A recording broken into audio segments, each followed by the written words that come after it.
नमस्कार, स्वागत है आपका। आप देख रहे हैं वर्ल्ड नाउ। मैं हूं आपके साथ विवेक चांडिल्य। वर्ल्ड नाउ में आज सबसे पहली खबर, सीज फायर मिडिल ईस्ट में खत्म हो चुका है और ईरान और अमेरिका में जंग की शुरुआत हो चुकी है।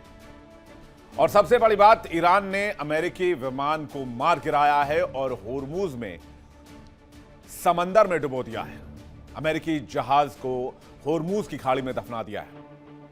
यानी कतर की राजधानी दोहा में अमेरिका और ईरान के बीच अहम बातचीत चल रही है। दोनों पक्ष समझौते की बात कर रहे हैं, लेकिन खबर यह भी है कि दोनों देशों के बीच ऑलमोस्ट सहमति बन गई है। वहीं दूसरी तरफ मिडिल ईस्ट में तनाव कम होने की बजाय एक बार फिर से जंग भड़क गई है। इस बार अमेरिका ने ईरान पर हमले की कोशिश की, लेकिन ईरानी पलटवार ऐसा रहा कि अमेरिका की बोलती बंद हो गई। खबर आई कि समझौते की ओर दोनों देश तेजी से बढ़ रहे हैं, लेकिन तभी बातचीत वाली ट्रेन को बेपटरी कर दिया गया। मिडिल ईस्ट सहित पूरी दुनिया में एक बड़े जंग की आहट सुनाई देने लगी। दरअसल अमेरिकी सेना ने होर्मुज में ईरान की कई बोट्स पर ताबड़तोड़ हमले किए। इन हमलों में ड्रोन और घातक मिसाइलों का इस्तेमाल किया गया। जानकारी के मुताबिक अमेरिकी सेना ने होर्मुज स्ट्रेट के पास बारूदी सुरंग बिछा रही बोट्स को निशाना बनाया। इसके अलावा बंदर अब्बास पोर्ट के पास सरफेस टू एयर मिसाइल यानी कि सैम का इस्तेमाल किया। तो क्या अमेरिका ने फिर से धोखा दिया? 28 फरवरी को जब अमेरिका और इजराइल ने ईरान पर हमला किया, तब भी शांति वार्ता चल रही थी ईरान और अमेरिका के बीच में। 4 दौर की बातचीत हो चुकी थी। 5वें दौर के लिए जगह और तारीख तय कर दी गई थी, लेकिन तभी अमेरिका ने ईरान पर हमला कर दिया। और इस बार भी वही हुआ। कतर में शांति वार्ता के लिए दोनों पक्ष बैठे हुए हैं, लेकिन दूसरी तरफ अमेरिका ने हमला शुरू कर दिया है। इसे लेकर यूएस आर्मी ने कहा कि यह कार्रवाई सेल्फ डिफेंस यानी आत्मरक्षा में की गई है। खबर है कि आईआरजीसी के 4 जवान मारे गए हैं, लेकिन ईरानी हमले में अमेरिका का MQ-9 रीपर ड्रोन, जो कि सबसे महंगा ड्रोन है, सबसे कॉस्टली, उसे मार गिराया गया है। आईआरजीसी के मुताबिक यह ड्रोन ईरानी हवाई क्षेत्र में था और इस जहाज को आसमान में ही उड़ा दिया गया, जो सीधे जाकर होर्मुज की खाड़ी में गिरा। ईरान ने कहा है कि अगर अमेरिका संघर्ष विराम का उल्लंघन करेगा तो उसे करारा जवाब दिया जाएगा। मतलब साफ है, शांति की उम्मीदें फिर से धूमिल पड़ने लगी हैं। और जिस तरह से नया वार पलटवार शुरू हुआ है, मिडिल ईस्ट में एक बहुत बड़ी जंग के आसार दिख रहे हैं। वहीं दूसरी खबर में आपको बताएंगे, यूएस ईरान के बीच तनाव ने एक बार दुनिया को फिर से डरा दिया है। तो वहीं रूस और यूक्रेन जंग भी अब महाविनाश की तरफ जा रहा है। पिछले 10 दिनों के दौरान दोनों देशों ने एक दूसरे के ठिकानों पर घातक हमले किए और उसमें आम लोगों को भी निशाना बनाया गया, जिसके बाद रूस ने अब महाविनाश करने का फैसला कर लिया है। पुतिन ने रौद्र रूप अवतार कर लिया है और कीव को खाली करने का अल्टीमेटम दे दिया है। पुतिन ने कहा है कि कीव का एक भी इमारत साबुत नहीं छोड़ेंगे। रूस ने यूक्रेन की राजधानी कीव में रक्षा ढांचे और व्यवस्थित इलाकों पर हमले की चेतावनी दी है और साथ ही साथ एडवाइजरी जारी करी है और कहा है कि कीव में जो व्यक्ति मौजूद हैं, जो भी विदेशी नागरिक हैं, वो शहर को फौरन खाली कर दें, दूतावास फौरन खाली कर दें। रूसी मंत्रालय ने विदेशी नागरिकों से शहर छोड़ने के साथ नागरिकों से सैन्य और प्रशासनिक बुनियादी ढांचों की सुविधाओं के पास न जाने का आग्रह किया है। रूसी विदेश मंत्रालय ने यह बयान ऐसे समय में जारी किया है जब स्टारोबेस्क में यूक्रेन का सबसे घातक ड्रोन हमला हुआ, जिसमें 18 लोग मारे गए और 42 घायल हो गए। हाल के महीनों में कीव ने अपनी ड्रोन युद्ध क्षमता को काफी बढ़ाया है। यूक्रेन ने रूसी लक्ष्यों, विशेषकर ऊर्जा बुनियादी ढांचे पर कई सफल हमले किए हैं, जिससे पुतिन का गुस्सा 7वें आसमान पर पहुंच गया है और इसलिए यूक्रेन पर अब बड़े पैमाने पर आक्रमण शुरू हो चुका है। पूर्वी यूक्रेन के 4 क्षेत्रों पर रूस अपना दावा करता है। इन हमलों को आतंकवाद करार देता है और बड़े पैमाने पर मिसाइल और ड्रोन हमलों के साथ रिएक्शन भी देता है। बताएंगे आपको आखिर यह एडवाइजरी क्यों जारी की गई है, कीव को क्या वार्निंग दी गई है और क्या यह फाइनल असॉल्ट की तैयारी कर रहे हैं पुतिन, क्योंकि पुतिन का गुस्सा 7वें आसमान पर है। डिटेल से जानकारी आपको देंगे और एक तस्वीर आपको दिखाएंगे। इसके बाद वर्ल्ड नाउ में हम बात करेंगे उस खबर की जिससे यूके की जान हलक में अटक गई। खबरों के मुताबिक ब्रिटेन के रक्षा मंत्री जॉन हीली को लेकर उड़ रहे RAF विमान का GPS सिस्टम रूस की सीमा के पास जाम हो गया और तथाकथित तौर पर रक्षा मंत्री को किडनैप कर लिया गया। और यह दिक्कत पूरे 3 घंटे की उड़ान के दरमियान बनी रही। इस 3 घंटे के दरमियान किसी को नहीं पता था कि ब्रिटेन के रक्षा मंत्री कहां हैं। वो दुनिया के रडार से ही गायब थे। ब्रिटेन को भी नहीं पता था कि उनके रक्षा मंत्री कहां हैं। जैसे ये खबर सामने आई, ब्रिटेन से लेकर अमेरिका, अमेरिका से लेकर ईरान, ईरान से लेकर मॉस्को तक हलचल मच गई। माना यह जा रहा है इसके पीछे रशिया का हाथ है। यह घटना उस समय हुई जब जॉन हीली एस्टोनिया के दौरे से ब्रिटेन लौट रहे थे और वहां तैनात ब्रिटिश सैनिकों से मिलने गए थे। वापसी के दौरान उनका विमान रूस की सीमा के पास से गुजरा और तभी विमान की जीपीएस सिस्टम ने काम करना बंद कर दिया। विमान में मौजूद मोबाइल फोन और लैपटॉप भी इंटरनेट से कनेक्ट नहीं हो पा रहे थे। जीपीएस बंद होने के बाद पायलटों को दूसरा नेविगेशन सिस्टम इस्तेमाल करना पड़ा। जॉन हीली रॉयल एयरफोर्स के डसॉल्ट फाल्कन 900 LX विमान में सफर कर रहे थे। विमान में उनके साथ कुछ पत्रकार और फोटोग्राफर भी मौजूद थे। तो क्या ब्रिटेन के रक्षा मंत्री को रशिया ने किडनैप कर लिया था? रूस और यूरोप के बीच की तनातनी आप जानते हैं। अभी बेलारूस में रूस ने बहुत बड़े न्यूक्लियर एक्सरसाइज को अंजाम दिया है, जिसके बाद ब्रिटेन और फ्रांस ने मिलकर रूस पर हमले की चेतावनी दी थी और रूसी बॉर्डर पर हमले को लेकर एक्सरसाइज भी की गई। और यहां तक कि ब्रिटेन में मेट्रो के टनल में एक टेम्पररी ऑफिस भी सेटअप किया गया है। हां, यह बात अभी साफ नहीं है कि यह हमला खासतौर पर रक्षा मंत्री को निशाना बनाकर किया गया था या नहीं। हालांकि विमान की लोकेशन सार्वजनिक फ्लाइट ट्रैकिंग वेबसाइट पर दिखाई दे रही थी। तो क्या इसके बाद रूस और यूरोप में, यानी कि रूस और नेटो में तनातनी एक बार फिर से बढ़ जाएगी और जंग का एक नया मोर्चा खुलने वाला है? दिखाएंगे आपको वर्ल्ड नाउ में। तो चलिए शुरुआत करते हैं और देखते हैं इन खबरों को विस्तार से। दुनिया ये मानकर चल रही थी कि ईरान जंग को लेकर कुछ अच्छी खबर आएगी। मार्को रूबियो जब भारत दौरे पर थे, उन्होंने कहा था कुछ घंटों में एक बहुत अच्छी गुड न्यूज आने वाली है, जिसका ऐलान अमेरिकी राष्ट्रपति डोनाल्ड ट्रंप करेंगे। लेकिन यह उम्मीद धराशायी हो गई और ईरान ने अमेरिकी विमान को आसमान में मार गिराया और इसी के साथ अमेरिकी जहाजों के गिरने की संख्या 43 हो गई और तनाव एक बार फिर आसमान छूने लगा। अमेरिकी हमलों के जवाब में ईरान ने ऐसा पलटवार किया कि अमेरिका के MQ-9 जहाज को अमेरिका के होर्मुज की खाड़ी में दफना दिया। अब माना यह जा रहा था कि अमेरिका और ईरान के बीच 60 दिन की अवधि वाले नए सीजफायर के अधिकार प्रस्ताव पर सहमति बन गई है। पूरी दुनिया को लगा कि कुछ ही दिन में होर्मुज भी खुल जाएगा, तेल सप्लाई सामान्य होने लगेगी, एक खुशी की खबर मिलेगी, गुड न्यूज मिलेगी, मिडिल ईस्ट में शांति का नया उजाला फैल जाएगा। लेकिन अचानक ही उम्मीदें चूर हो गई जब अमेरिका ने बातचीत के दरमियान एक बार फिर से हमला किया ईरान पर। ईरान बार बार यह कहता रहा है कि अमेरिका पर विश्वास नहीं कर सकते और एक बार फिर से ईरान का ये जो ईरान की आशंका है वो सच साबित हुई है। बातचीत के दरमियान कतर में बातचीत जारी है, दोनों पक्ष पहुंचे हैं, लेकिन उसी दरमियान अमेरिका ने ईरान पर हमला कर दिया। यह ठीक वैसा ही है जब जून 2025 में दोनों देश बातचीत कर रहे थे, तब 12 दिन के जंग की शुरुआत अमेरिका ने कर दी। यह ठीक वैसा ही है जब फरवरी में दोनों देशों के बीच मीडिएशन चल रहा था, बातचीत चल रही थी, कतर यह मीडिएशन करवा रहा था। 4 दौर की बातचीत हो चुकी थी परमाणु कार्यक्रम को लेकर, 5वें दौर की बातचीत होनी थी, जगह तय कर दी गई थी, समय मुकर्रर कर दिया गया था। लेकिन अमेरिका ने 28 फरवरी को अटैक कर दिया, जिससे सब कुछ डिरेल हो गया और उसके बाद की स्थिति आपके सामने है। दुनिया भर में हाहाकार मचा हुआ है। यानी अमेरिका ने शांति का वो सकरा सा दरवाजा भी बंद कर दिया जो खुलता दिख रहा था।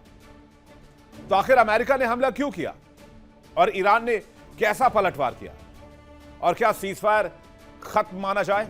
चलिए मैं आपको देता हूं इन सवालों के जवाब। अमेरिका और ईरान के बीच जारी सीजफायर वार्ता के बीच अमेरिकी सेना ने होर्मुज स्ट्रेट के पास बारूदी सुरंग बिछा रही ईरानी बोट्स को निशाना बनाया। इसमें 4 IRGC के जवान मारे गए। इतना ही नहीं, बंदर अब्बास पोर्ट के पास surface to air missile site पर भी हमला किया। यूएस आर्मी ने इस हमले को सेल्फ डिफेंस में की गई कार्रवाई करार दिया है। सेंटकॉम यानी कि अमेरिकी सेंट्रल कमांड के मुताबिक यह कार्रवाई सेल्फ डिफेंस में की गई। सेंटकॉम के प्रवक्ता टिमोथी हॉकन्स ने कहा है कि अमेरिकी सैनिकों और युद्धपोतों के खतरे से को देखते हुए ये हमले किए गए। यूएस आर्मी का आरोप है कि बारूदी सुरंगें बिछाने से अंतर्राष्ट्रीय जहाजों और अमेरिकी युद्धपोतों को खतरा हो सकता था। ईरान पर इस ताजा हमले के बाद हॉकिंस का कहना है कि सीजफायर के दौरान अमेरिका संयम बरत रहा है, लेकिन ईरान इस समय का गलत फायदा उठा रहा है, वो सी माइंस लगा रहा है। लेकिन क्या यह बात सच नहीं है कि एक तरफ बात और दूसरी तरफ आघात? यही कैरेक्टर है यूएस का। आइए देखते हैं, सीज फायर की बात के बीच यूएस का भड़काऊ एक्शन सामने आया है। बातचीत एक बार फिर से डिरेल हो सकती है। जैसे फरवरी के बाद हमने देखा, ईरानी मिसाइल लॉन्च साइटों को निशाना बनाया गया, लाख द्वीप पर, बंदर अब्बास पर और जस के पास कार्रवाई की गई। अमेरिका यह कह रहा है कि समुद्र में बारूदी सुरंगें बिछाई जा रही थी, जो स्पीड बोट्स हैं वो इस पर काम कर रही थी, हमने उनको नष्ट कर दिया। सेंटकॉम ने कहा कि अंतर्राष्ट्रीय जलमार्ग की सुरक्षा के लिए जरूरी है। हमले में आईआरजीसी के 4 जवान मारे गए, लेकिन दुनिया के तेल व्यापार का सबसे अहम रूट होर्मुज इसके बाद भी बंद है। यूएस के नए हमले के बाद खाड़ी में तनाव एक बार फिर से बढ़ गया है। मिडिल ईस्ट में ईरान ने महायुद्ध की चेतावनी दे दी है। ग्लोबल तेल सप्लाई और बाजारों पर इसका जबरदस्त असर देखा जा रहा है। यूएस के ताजा हमलों को लेकर ईरान की ओर से अभी तक कोई आधिकारिक बयान नहीं आया है। ईरानी मीडिया और सरकारी मीडिया के मुताबिक बंदर अब्बास इलाके में 3 धमाकों की आवाज सुनी गई। हालांकि रिपोर्ट्स में यह साफ नहीं कहा गया है कि धमाके सीधे बंदर अब्बास शहर में हुए या समुद्र में। अब तक तेहरान की तरफ से इस मामले में कोई ऑफिशियल जानकारी नहीं है। ईरानी अधिकारियों ने अमेरिकी हमले का ना तो खंडन किया है और ना ही पुष्टि की है। हां, ईरान की आईआरजीसी ने जरूर दावा किया है कि अमेरिका की गुस्ताखी का जवाब दिया है हमने। आईआरजीसी का दावा है कि उसने अमेरिकी MQ-9 रीपर ड्रोन को मार गिराया है। आईआरजीसी का कहना है कि यह ड्रोन ईरानी हवाई क्षेत्र में घुस गया था। वहीं ईरान ने एक बार फिर चेतावनी दी है कि अगर अमेरिका मिस एडवेंचर करता है, ईरान के साथ संघर्ष विराम का उल्लंघन करता है, तो ईरान का जवाब अब तक का सबसे घातक जवाब होगा। ईरान के पलटवार से फिर क्या हुआ, यह भी आप जान लीजिए। आईआरजीसी ने दावा किया है कि उसने अमेरिका के सबसे पावरफुल MQ-9 रीपर ड्रोन को मार गिराया है। MQ-9 रीपर ड्रोन जिसे न सिर्फ सर्विलांस कर सकते हैं बल्कि निगरानी, जासूसी और हमले को भी अंजाम दिया जा सकता है। ईरानी सेना ने चेतावनी दी है कि फिर हमला किया तो सबसे करारा जवाब देंगे। ईरानी सेना के प्रवक्ता अबोल फजल शेखरशी की चेतावनी कि अगली बार सीमित क्षेत्र तक हमला नहीं होगा। इस बार ईरान की कार्रवाई पहले से कई गुना घातक होगी। अगर फिर जंग जैसी स्थिति बनी तो जवाब पहले से ज्यादा भारी और हिंसक होगा और एक सरप्राइज अटैक होगा। अब ये जो लेटेस्ट डेवलपमेंट्स हैं, ये बहुत खतरनाक संकेत दे रहे हैं। सीजफायर की आड़ में यूएस दबाव की नई रणनीति बना रहा है, तो ईरान भी घुटने टेकने के लिए तैयार नहीं है। ऐसे में सवाल उठना लाजमी है, क्या नो डस्ट नो डॉलर्स का नया अमेरिकी फॉर्मूला ईरान पर शिकंजा कस पा रहा है?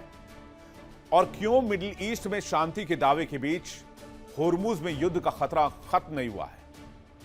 यूएस के नए हमलों पर भी इसलिए सवाल उठ रहे हैं क्योंकि ये उस समय हुए हैं जब तेहरान के शीर्ष वार्ताकार, चाहे वो गालिबाफ हो चाहे वो अब्बास आराक्ची हो, दोनों दोहा में कतर के प्रधानमंत्री के साथ बातचीत कर रहे हैं।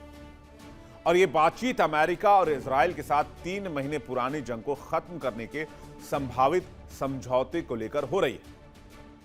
इधर नए अमेरिकी हमलों के कुछ घंटों के बाद अमेरिकी राष्ट्रपति डोनाल्ड ट्रंप ने सोशल मीडिया पोस्ट में कहा कि उन्हें उम्मीद है कि ईरान अपना समृद्ध यूरेनियम अमेरिका को सौंप देगा ताकि उसे नष्ट किया जा सके। उन्होंने यह भी कहा कि इसे ईरान में ही अंतर्राष्ट्रीय गवाहों की मौजूदगी में भी नष्ट किया जा सकता है अगर ईरान अपॉर्चुनिटी दे, मौका दे, इस बात पर राजी हो जाए। यानी घूम फिर कर बात फिर से वहीं पर आ गई है, न्यूक्लियर प्रोग्राम पर। जबकि ईरान बार बार यह कह रहा है कि उसने कभी परमाणु हथियार बनाने की मंशा नहीं दिखाई। तो होर्मुज पर नए हमले के बाद ट्रंप का बड़ा बयान सामने आया है। यूरेनियम पर ईरान को 2 टूक चेतावनी दी है। ईरान कह रहा है हम अपना एनरिच यूरेनियम रशिया या चाइना को दे सकते हैं, लेकिन अमेरिका कह रहा है कि एनरिच यूरेनियम या तो अमेरिका में नष्ट होगा या फिर ईरान में ही नष्ट करेंगे अमेरिकी अधिकारियों के सामने। बंदर अब्बास हमलों के बाद बड़ा बयान सामने आया। ट्रंप ने ट्रुथ सोशल पर पोस्ट किया, अमेरिका को यूरेनियम सौंपने की उम्मीद जताई। अंतर्राष्ट्रीय गवाहों की मौजूदगी में नष्ट करने का सुझाव। ट्रंप ने परमाणु खतरे को लेकर चिंता जताई। ईरान के परमाणु कार्यक्रम पर फिर से विवाद बढ़ा है। अमेरिका ईरान तनाव के बीच कड़ा संदेश। कितनी मात्रा में यूरेनियम है ट्रंप ने नहीं बताया। मिडिल ईस्ट में बढ़ते तनाव पर पूरी दुनिया की नजर है। एक और रिपोर्ट आ रही है, मैं आपको बताता हूं। न्यूज एजेंसी शिन्हुआ के मुताबिक अंतर्राष्ट्रीय परमाणु ऊर्जा एजेंसी पहले भी अलग अलग निरीक्षण व्यवस्थाओं के तहत ईरान की परमाणु गतिविधियों की निगरानी करती रही है। इससे पहले सोमवार को ईरान की अर्ध सरकारी तस्नीम न्यूज एजेंसी ने कहा कि तेहरान ने समृद्ध यूरेनियम विदेश भेजने पर सहमति नहीं दी है। एजेंसी ने सऊदी अरब के अल हादथ न्यूज चैनल की उस रिपोर्ट को खारिज किया जिसमें दावा किया गया था कि ईरान अपने अत्यधिक समृद्ध यूरेनियम को देश से बाहर भेजने के लिए तैयार है। तस्नीम ने कहा कि तेहरान और वॉशिंगटन के बीच संभावित समझौता ज्ञापन यानी कि एमओयू के बारे में जो रिपोर्ट सामने आ रही है वो ठीक नहीं है, वो फैक्चुअल गलत है। न्यूज एजेंसी के मुताबिक अब तक मौजूद एमओयू के मसौदे में परमाणु सामग्री हटाने की तैयारी को लेकर कोई बयान नहीं है और ईरान ने इसे समझौते में परमाणु गतिविधियों को लेकर मूल रूप से कोई प्रतिबद्धता नहीं दी, यानी कोई प्रॉमिस नहीं किया है। इससे पहले वॉशिंगटन पोस्ट ने एक ईरानी अधिकारी के हवाले से यह जानकारी दी थी कि संभावित समझौते के पहले चरण में अमेरिका ईरान की 12 अरब डॉलर की फ्रीज की हुई संपत्तियों को रिलीज करेगा। होर्मुज बारूदी सुरंग हटाने का काम शुरू होगा और अमेरिका की नाकेबंदी भी हटा ली जाएगी। हालांकि ईरानी अधिकारी के मुताबिक इस समझौते में परमाणु कार्यक्रम को लेकर कोई जिक्र ही नहीं है, जबकि अमेरिका यह चाहता है कि जो भी समझौता होगा उसमें पॉइंट 1 नंबर 1 एजेंडा जो सबसे टॉप पर होगा वो ईरान का परमाणु कार्यक्रम होगा। जाहिर सी बात है, ईरान ने साफ कह दिया है कि वो परमाणु कार्यक्रम के नाम पर बिल्कुल नहीं झुकेंगे, यानी घमासान तय है। कैसे तय है? तो ईरान ने ट्रंप के बयान पर एक करारा पलटवार किया और कहा कि अगर यूरेनियम देना होता तो जंग से पहले दे चुके होते, इतने मिसाइल्स क्यों खाते या अपने इतने लोगों को क्यों मरने देते? अगर जंग से छीन सकते हो तो अब तक छीन चुके होते। ईरान का मैसेज क्लियर है, यूरेनियम संवर्धन बंद नहीं होगा। परमाणु कार्यक्रम को राष्ट्रीय सुरक्षा बता रहा है। बातचीत के रास्ते खुले हुए हैं लेकिन शर्तों पर समझौता नहीं करेंगे। तो क्या ईरान परमाणु बम बनाएगा? और जहां तक ईरान यह बात कहता है कि हम परमाणु कार्यक्रम किसी हथियार को बनाने के लिए नहीं चला रहे हैं, तो इसमें सबसे बड़ा पेच यह है कि अगर आप परमाणु हथियार नहीं बनाना चाहते हैं तो फिर आपने 60% तक परमाणु न्यूक्लियर एनरिच क्यों किया, यूरेनियम एनरिच क्यों किया, जबकि ज्यादा से ज्यादा काम आपका 20% एनरिचमेंट पर चल जाएगा, जिसमें मेडिकल रिसर्च को लेकर या फिर स्वास्थ्य के क्षेत्र में जहां तक यूरेनियम के इस्तेमाल की बात होती है। 60% से ऊपर जाना, 90% तक चले जाना, यह साफ संकेत देता है कि ईरान परमाणु बम बनाना चाहता है। अब ईरान जंग को लेकर चल रही बातचीत पर रूबियो ने कहा कि कतर में आज भी इस मुद्दे पर बातचीत हुई, देखना होगा प्रगति कितनी होती है। उन्होंने कहा शुरुआती समझौते के दस्तावेज में इस्तेमाल होने वाले खास शब्दों को लेकर दोनों पक्षों के बीच लगातार चर्चा चल रही है। इस वजह से समझौते को अंतिम रूप देने में कुछ और दिन लग सकते हैं, यानी मामला फंसा हुआ है। कहां फंसा हुआ है? परमाणु कार्यक्रम पर। आपको याद होगा मार्को रूबियो भारत के दौरे पर आए थे, कुछ एक दिन पहले की बात है, और रूबियो ने भारत में मीडिया कर्मियों को संबोधित करते हुए कहा था कि चंद घंटों में कोई बहुत बड़ी गुड न्यूज आने वाली है और इसका ऐलान राष्ट्रपति डोनाल्ड ट्रंप खुद करेंगे। लेकिन शायद वो गुड न्यूज अभी भी पर्दे के पीछे है। हालांकि रूबियो ने कहा है कि राष्ट्रपति ट्रंप समझौता करना चाहते हैं, लेकिन वही समझौता होगा जिसे अमेरिका अच्छा सौदा मानेगा। इधर पूर्व अमेरिकी डिप्लोमेट रॉबर्ट मैली ने कहा है कि कितना भी दबाव डाल दिया जाए लेकिन ईरान यूरेनियम एनरिचमेंट का अपना अधिकार नहीं छोड़ेगा। एक न्यूज चैनल से बातचीत में उन्होंने कहा कि ईरान को लगता है कि परमाणु संवर्धन उसका अधिकार है और इस मुद्दे पर पीछे हटने को तैयार नहीं है। मैली ने कहा कि ईरान दोबारा किसी धोखे का शिकार नहीं होना चाहता और उसे अपनी इज्जत और राष्ट्रीय सम्मान भी बहुत प्यारी है, इसलिए इस मामले पर वो नहीं झुकेगा। तो किन किन मुद्दों पर बातचीत संभव है, ये देखिए, ये वो जो इलाका है जहां पर ईरान का परमाणु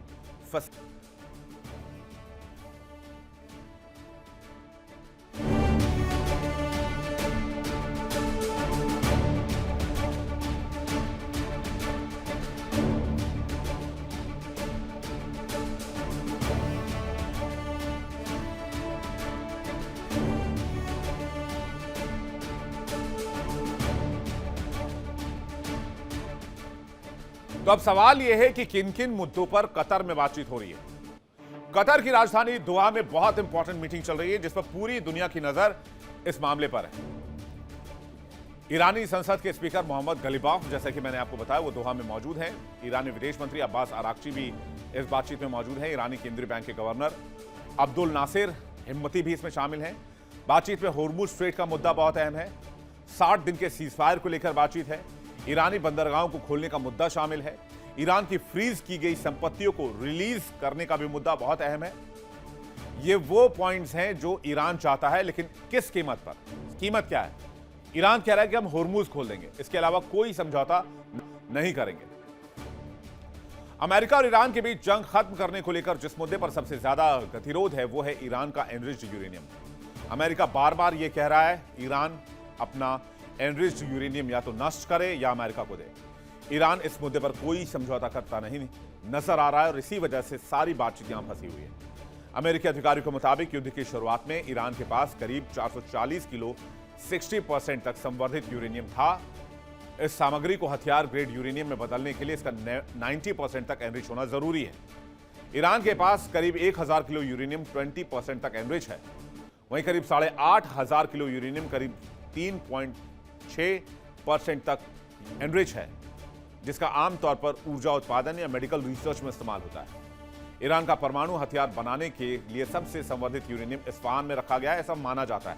हालांकि एग्जैक्ट लोकेशन किसी के पास नहीं है, सिर्फ IRGC को पता है। क्योंकि एग्जैक्ट लोकेशन मिल जाए आज की तारीख में मोसाद को यानी कि इजराइल को या फिर अमेरिका को अगले 2 घंटे 3 घंटे जब भी उनको मौका मिले वो बम्बार्डिंग शुरू कर देंगे। हालांकि कहते हैं कि भाई इस्फहान में है। चलिए ये भी जान लीजिए कि एनरिच्ड यूरेनियम क्या होता है और आखिरकार ईरान का एनरिच्ड यूरेनियम ईरान नष्ट क्यों नहीं करना चाहता है। देखते हैं, इसको समझते हैं। पृथ्वी की सतह पर पाए जाने वाला प्राकृतिक तत्व है यूरेनियम। 2 आइसोटोप U38 और U235 से मिलकर से बनाया जाता है। प्राकृतिक यूरेनियम का 99% से भी ज्यादा हिस्सा U38 में होता है। आसानी से परमाणु श्रृंखला प्रतिक्रिया बनाए नहीं रख पाता है। U38 और U35 करीब 0.7% हिस्सा होता है और U235 आसानी से टूट जाता है और ऊर्जा छोड़ता है। इसे परमाणु विखंडन या न्यूक्लियर फ्यूजन कहा जाता है। यूरेनियम को उपयोगी बनाने के लिए U235 का अनुपात बढ़ाना जरूरी है। U235 के अनुपात बढ़ाने की प्रक्रिया को ही एनरिचमेंट कहा जाता है। एनरिचमेंट के लिए सबसे पहले यूरेनियम को गैस में बदला जाता है। गैस को सेंट्रीफ्यूज में डाला जाता है। सेंट्रीफ्यूज में ऐसी मशीनें होती हैं जो बहुत तेजी से घूमती हैं। घूमने के दौरान भारी U38 थोड़ा बाहर की तरफ खिसक जाता है, वहीं हल्का U235 केंद्र के पास ही रहता है। संवर्धित यूरेनियम में आमतौर पर 3 से 5% तक U235 होता है। न्यूक्लियर पावर प्लांट में इसका इस्तेमाल होता है एनरिच्ड यूरेनियम का। 20% तक एनरिच्ड यूरेनियम हाई लेवल का है लेकिन हथियार नहीं बनाता है। 60% एनरिच्ड यूरेनियम को नियर वेपन ग्रेड का यूरेनियम कहा जाता है। लेकिन अगर 90% से ज्यादा यूरेनियम को एनरिच कर लें तो यह वेपन ग्रेड का कहलाता है और इससे बनता है एटम बम। यानी पूरी कहानी जो है अब इस मुद्दे पर है कि ईरान अपना परमाणु कार्यक्रम सरेंडर कर दे। अब दिक्कत की बात यह है कि यहां 2 चीजें हैं। अमेरिका अड़ा है कि होर्मुज खोल दो और न्यूक्लियर हैंडओवर कर दो। ईरान कह रहा है न्यूक्लियर हैंडओवर नहीं करेंगे, होर्मुज खोल देंगे लेकिन वो हमारी निगरानी में चलेगा। अमेरिका इसे बर्दाश्त करने के मूड में नहीं है। यानी पेच बहुत बुरी तरीके से फंसा हुआ है। अब कतर में जो बातचीत चल रही है, ऊपर वाले से दुआ कीजिए कि दोनों देशों के जो सुपीरियर्स हैं जो बातचीत में शामिल हो रहे हैं उनको ऊपर वाला सद्बुद्धि दे, जिससे पूरी दुनिया को राहत की खबर बहुत जल्द मिले। इस पर हमारी नजर आएगी, आपको भी अपडेट हम लगातार करेंगे। आगे बढ़ते हैं। एक जंगी मोर्चा ईरान अमेरिका के बीच, एक और जंगी मोर्चा रूस और यूक्रेन के बीच। और इस बार यूक्रेन के हमले ने पुतिन के गुस्से को 7वें आसमान पर पहुंचा दिया है और पुतिन ने यूक्रेन की राजधानी कीव को मिट्टी में मिलाने की कसम खाई है। पुतिन ने इस कदर इस बार चेतावनी दी है जिससे यूरोप से लेकर अमेरिका तक में खलबली मच गई। रूस ने साफ साफ कह दिया है कि कीव में जितने भी विदेशी नागरिक हैं वो फौरन कीव खाली कर दें। और यही नहीं, जो भी इंपॉर्टेंट इंस्टॉलेशंस हैं, चाहे वो पुलिस मुख्यालय, आर्मी मुख्यालय, आर्मी के जो हेडक्वार्टर्स हैं या फिर कोई बेस कैंप्स हैं, उन सब से वहां के नागरिकों को दूर रहने के लिए कह दिया है। कीव में मौजूद यूक्रेनी रक्षा ढांचे अब पुतिन के निशाने पर हैं। तो पुतिन का गुस्सा 7वें आसमान पर क्यों पहुंचा और पुतिन ने रौद्र रूप क्यों अख्तियार कर लिया, जब थोड़े दिन पहले वो ये कहते नजर आ रहे थे कि हमने अपना लक्ष्य यूक्रेन में हासिल कर लिया और अब बहुत जल्द ये जंग खत्म हो सकती है। लेकिन ये जंगी ज्वाला फिर से क्यों भड़क गई? मॉस्को ने विदेशी नागरिकों को तुरंत कीव छोड़ने की सलाह क्यों दी है? इससे पूरी दुनिया डरी हुई है।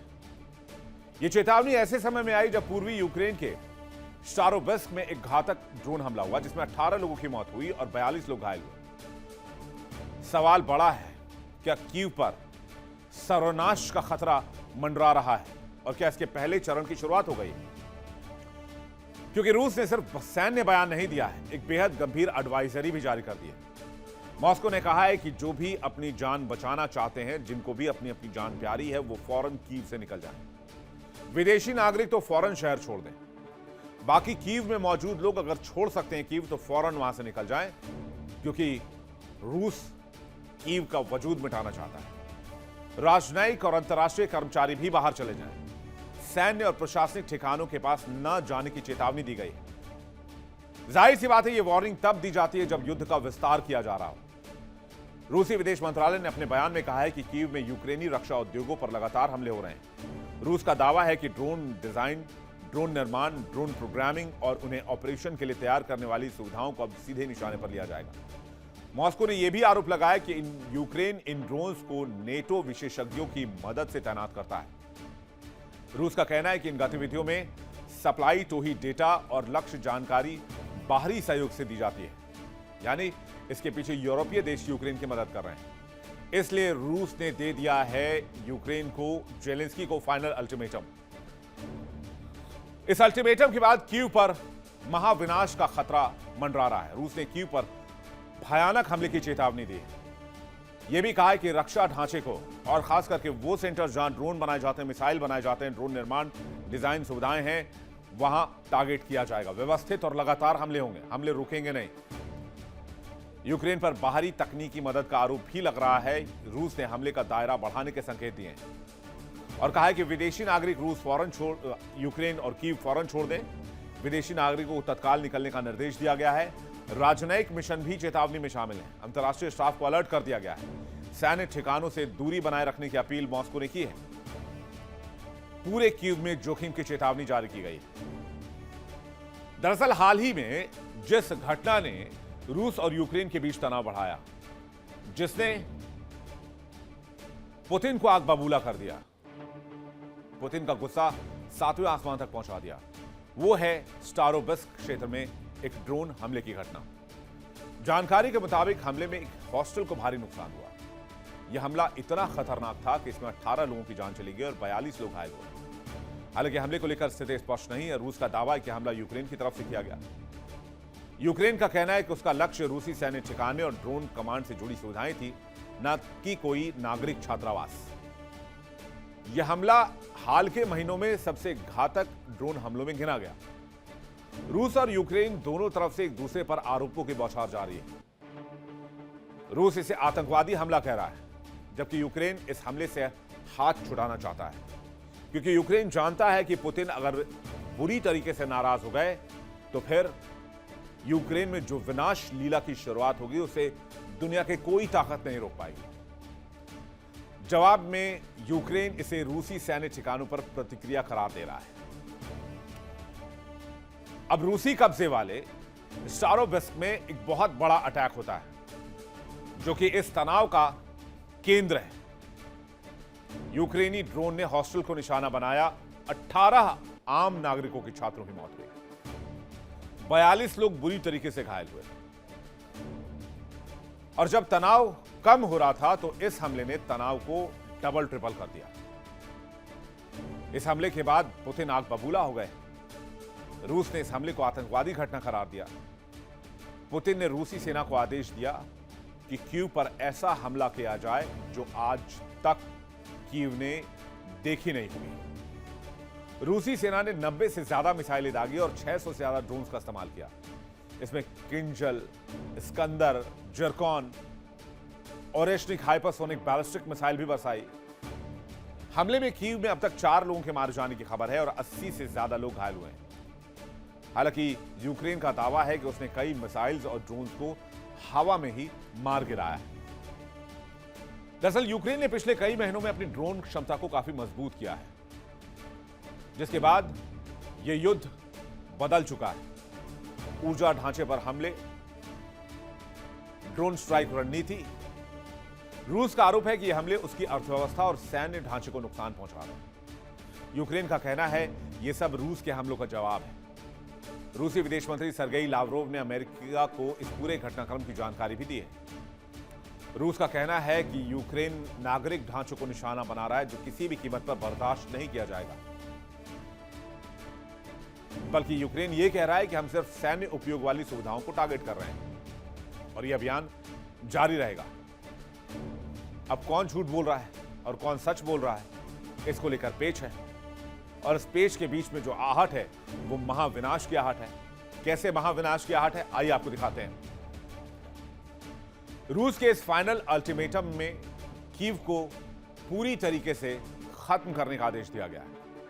रूसी विदेश मंत्री लावरोव ने अमेरिका को जानकारी दी है कि रूस ने सैन्य ठिकानों को निशाना बनाने का आदेश दिया है। नागरिक ढांचे पर हमले के आरोपों से यूक्रेन ने इनकार किया है।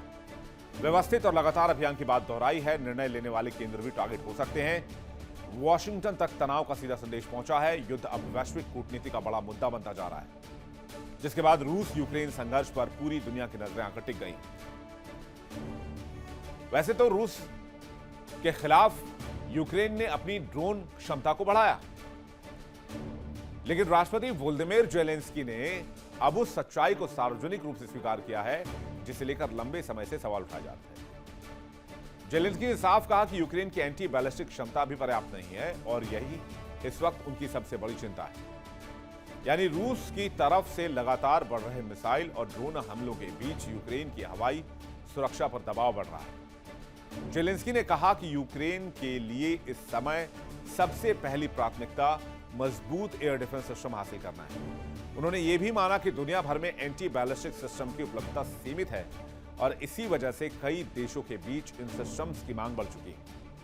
इसका सीधा मतलब यह है कि यूक्रेन सिर्फ युद्ध के मैदान में ही नहीं बल्कि रक्षा तकनीक हासिल करने की वैश्विक दौड़ में भी संघर्ष कर रहा है। ज़ेलेंस्की ने कहा कि यूरोपीय सहयोगियों के साथ लगातार बातचीत चल रही है ताकि यूक्रेन अपनी हवाई सुरक्षा क्षमता को तेजी से मजबूत कर सके। इसके साथ साथ अमेरिका ने भी संपर्क बनाया हुआ है, क्योंकि कीव जानता है अगर उसका एयर डिफेंस कमजोर पड़ता है तो राजधानी समेत यूक्रेन के बड़े शहरों पर महाविनाश का खतरा बढ़ता चला जाएगा। तो यूक्रेन की सबसे बड़ी कमजोरी क्या है? यूक्रेन की सबसे बड़ी कमजोरी एयर डिफेंस है। एंटी बैलिस्टिक मिसाइल्स पर काम। यूक्रेन की वायु रक्षा को ज़ेलेंस्की प्राथमिकता मानते हैं, लेकिन दिक्कत यह है कि ज़ेलेंस्की के पास वो सिस्टम नहीं है और यूरोपीय देशों से वो बातचीत कर रहे हैं, अमेरिका से समर्थन की उम्मीद जता रहे हैं,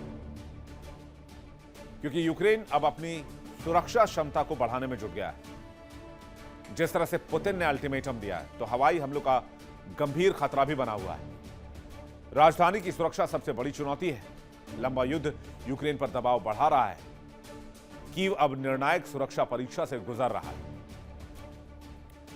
यानी कीव के ऊपर जो खतरा है वो बात वोलोदिमीर ज़ेलेंस्की जानते हैं, लेकिन क्या ज़ेलेंस्की इस युद्ध को खत्म नहीं करना चाहते?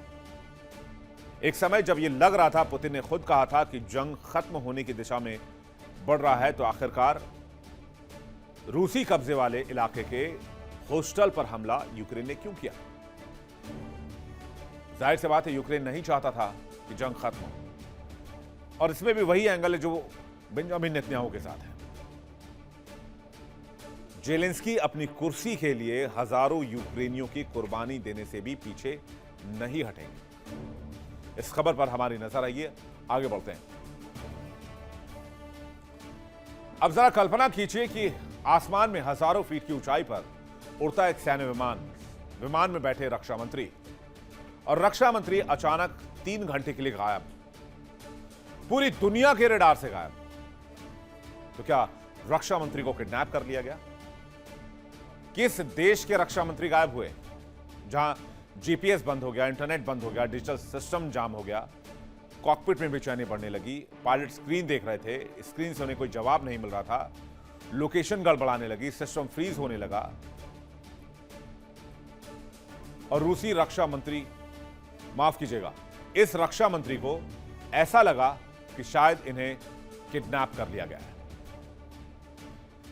जैसे ही रक्षा मंत्री के किडनैप होने की खबर आई, सीधे खबर पहुंची अमेरिका, अमेरिका से लेकर मॉस्को, मॉस्को से लेकर तेहरान, और तेहरान से लेकर ब्रिटेन तक खलबली मच गई कि आखिर ब्रिटेन के रक्षा मंत्री कहां चले गए।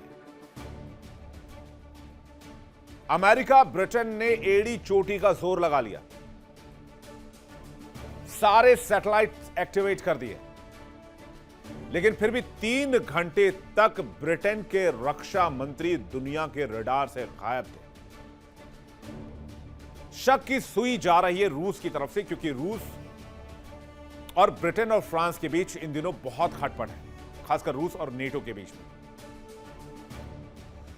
तो क्या रूस ने रक्षा मंत्री के विमान को हाईजैक कर लिया, या फिर यह महज तकनीकी खराबी थी, या फिर आसमान में चल रहा था अदृश्य electronic cyber attack?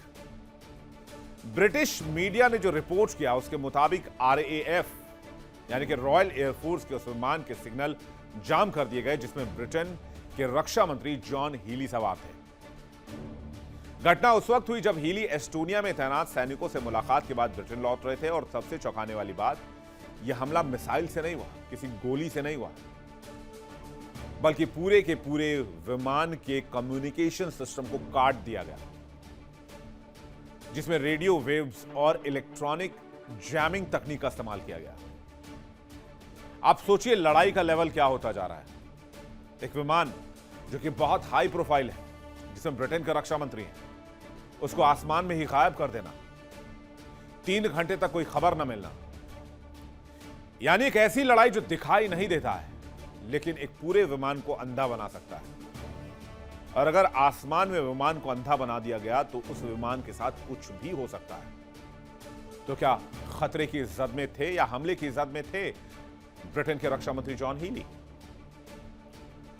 British media ने जो रिपोर्ट किया उसके मुताबिक आरएएफ विमान सामान्य उड़ान पर था, रक्षा मंत्री जॉन हीली विमान में मौजूद थे। उड़ान एस्टोनिया से ब्रिटेन की तरफ बढ़ रही थी, लेकिन तभी विमान के कई सिस्टम अचानक प्रभावित होने लगे। सबसे पहले जीपीएस सिग्नल बंद हुआ, फिर इंटरनेट सेवाएं बंद कर दी गई, और बताया जा रहा तकरीबन 3 घंटे तक विमान इलेक्ट्रॉनिक्स व्यवधान से जूझता रहा। सबसे बड़ा खतरा यह था कि पायलट्स को सही लोकेशन ट्रैक करने में दिक्कत होने लगी।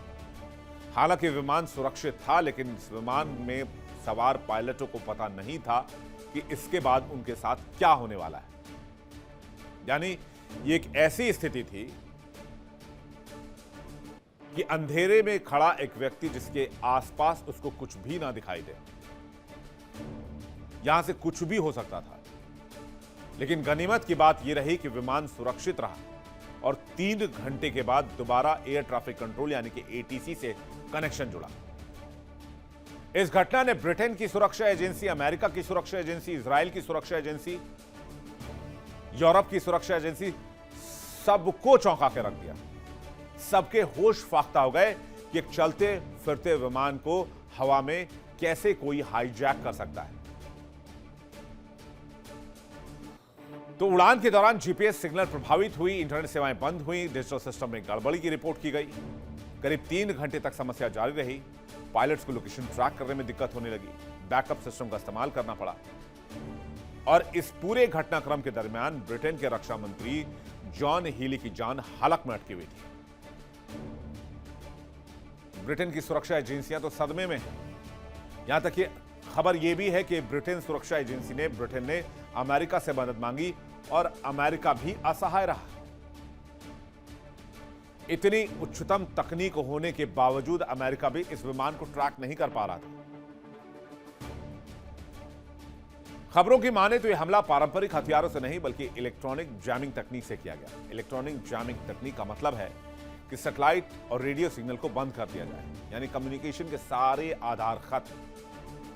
अगर जीपीएस बंद हो जाए तो विमान की डिजिटल नेविगेशन की क्षमता प्रभावित हो जाती है। विमान किस दिशा में जाएगा, कहां जाएगा, कैसे जाएगा, कुछ पता नहीं होता। ब्रिटिश मीडिया का दावा है कि रूस ने आरएफ जेट के सैटेलाइट सिग्नल जैम किए। हालांकि रूस की तरफ से इस पर कोई आधिकारिक प्रतिक्रिया नहीं आई, लेकिन यह घटना दिखाती है कि आधुनिक दौर में युद्ध किस लेवल पर जाकर लड़ी जाएगी। कैसे इलेक्ट्रॉनिक सिस्टम को हवा में चलते फिरते जाम कर दिया जाएगा। क्या होती है इलेक्ट्रॉनिक जैमिंग? सिग्नल बाधित करने की तकनीक को इलेक्ट्रॉनिक जैमिंग कहते हैं। इससे हवा में उड़ रहा विमान पूरी तरीके से अकेला पड़ जाता है। डिजिटल नेविगेशन कमजोर हो जाता है। सैन्य उड़ानों के लिए, वीवीआईपी उड़ानों के लिए, किसी राष्ट्राध्यक्ष के विमान के लिए बहुत बड़ा खतरा है। इसे इंटरनेट डेटा लिंक रोक सकते हैं। विमान के साथ हादसा हो सकता है। बिना गोली चलाए आप सोचिए किसी देश को कितना बड़ा डेंट दिया जा सकता है अगर वहां के रक्षा मंत्री को ही हवा में उड़ते हुए किडनैप कर लिया जाए और उसके बाद उस विमान को क्रैश कर दिया जाए। यह इलेक्ट्रॉनिक वॉरफेयर का एक ऐसा नमूना हम देख रहे हैं आज की तारीख में, जिसका कोई भी एग्जाम्पल पास्ट में, इतिहास में नजर नहीं आता है। गनीमत यह रही कि ब्रिटेन के रक्षा मंत्री सुरक्षित हैं और 3 घंटे के बाद इस विमान का संपर्क ईटीसी से हो गया। जब जीपीएस सिस्टम प्रभावित हुआ तो विमान के कुछ डिजिटल सिस्टम भी प्रभावित हुए।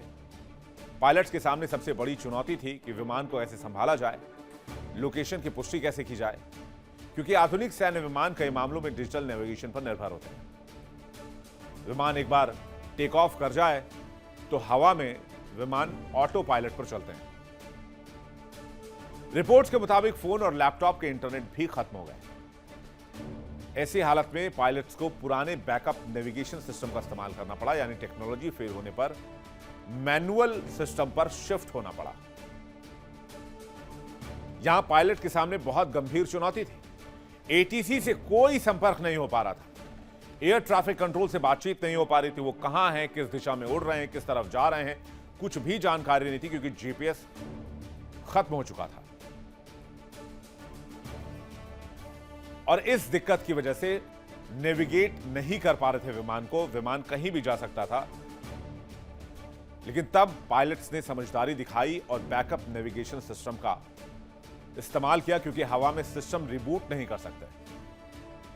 लेकिन 3 घंटे तक अफरा तफरी का माहौल बना रहा। ब्रिटेन के रक्षा मंत्रालय का दावा है कि इस घटना के पीछे रूस हो सकता है।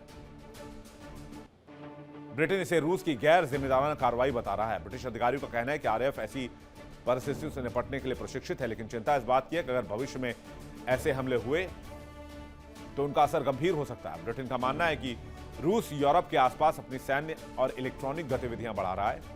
मकसद यह है कि वो यूरोपीय देशों पर दबाव बनाए और अपनी सैन्य ताकत, क्षमता का संदेश दे।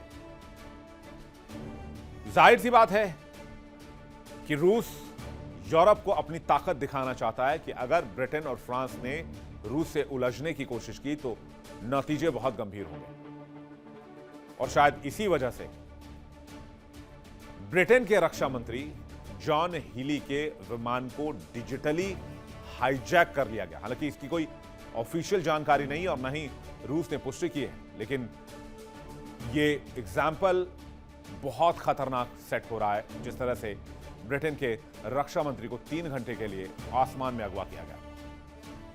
इस खबर पर हमारी नजर रहेगी। वर्ल्ड नाउ में फिलहाल इतना ही। वक्त एक ब्रेक का। ब्रेक को जाने से पहले आपको बता दें, इंडिया डेली अब आपकी स्मार्ट टीवी पर भी मौजूद है। इंडिया डेली 24/7 देखिए अपने स्मार्ट टीवी पर लाइव और लगातार। देखिए इंडिया डेली 24/7 अब आपकी स्मार्ट टीवी पर। इंडिया डेली मौजूद है सभी डिजिटल प्लेटफॉर्म पर लाइव और लगातार। इंडिया डेली 24/7 हर दिन राष्ट्र को समर्पित।